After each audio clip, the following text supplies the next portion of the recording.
Climate change. What is it? Is it real? How is it affecting our Earth today? Food. It's a necessity of our lives. Produced by farmers and ranchers across America, climate has affected it so much.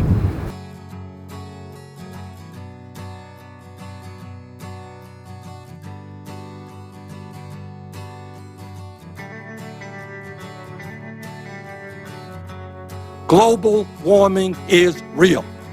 If we do not get our act together, there will be devastating impacts for our kids and our grandchildren, causing, among other things, trillions of dollars. Over the last few years, we have seen more spring snows, and that has shoved our operation back on the calendar a little bit. It'll result in wetter seasons in some places and drier seasons in others. Well, predictability is important in business, and it's also important in agriculture. Mother Nature's always been unpredictable, but it seems like the last 20, 25 years, it's been incredibly unpredictable. And we've seen situations happen like early seeding on those dry years, later seeding. People are suffering. People are dying. Entire ecosystems are collapsing. We are in the beginning of a mass extinction, and all you can talk about is money and fairy tales of eternal economic growth. How dare you? Well, I think that we need to have more research going on in our land-grant universities to give farmers the tools to be able to survive, and not only research in crop rotations, but also research in how they're predicting the environment to change. But how are we sure all of this is true? Scientists have gathered information over years from Earth orbiting satellites and other technological advances. Even if we humans cannot do anything about it, we ought to try. Contrary to what you may have heard lately, there are few reputable scientists who would disagree with anything in the first paragraph.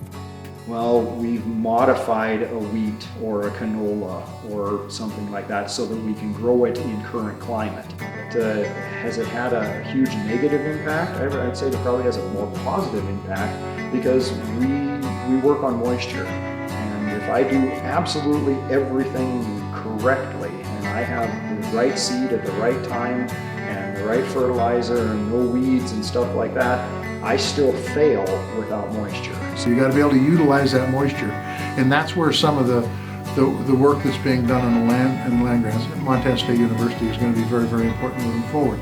And when you try to ignore the climate change that's happening, or you try to suppress the science, that doesn't help us survive. And so an education of the people, of investment in our colleges and our plant science technologies and stuff is going to push us a lot further than increased taxes and regulation that's going to drive farm and ranches out of business. If current trends persist, it's likely that in coming decades, the globe's climate will change with potentially devastating effects for billions of people.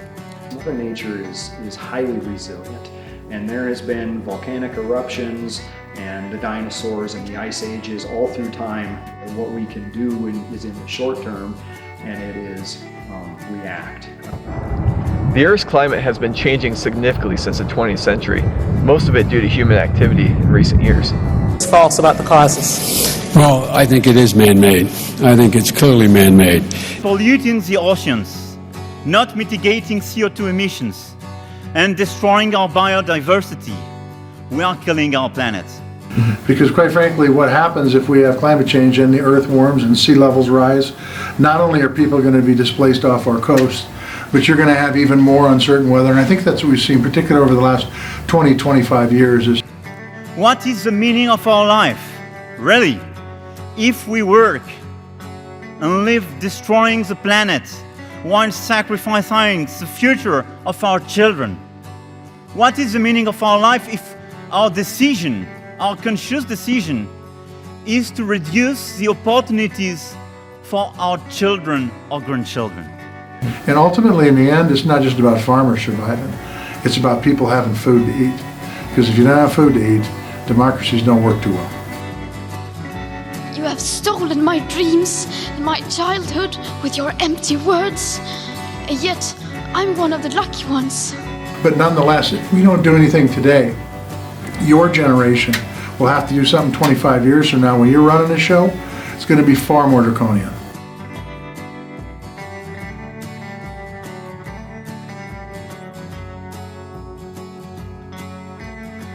There are many important topics in our nation today, from gun violence to abortion. But one thing that needs to be addressed more in this upcoming election is climate change.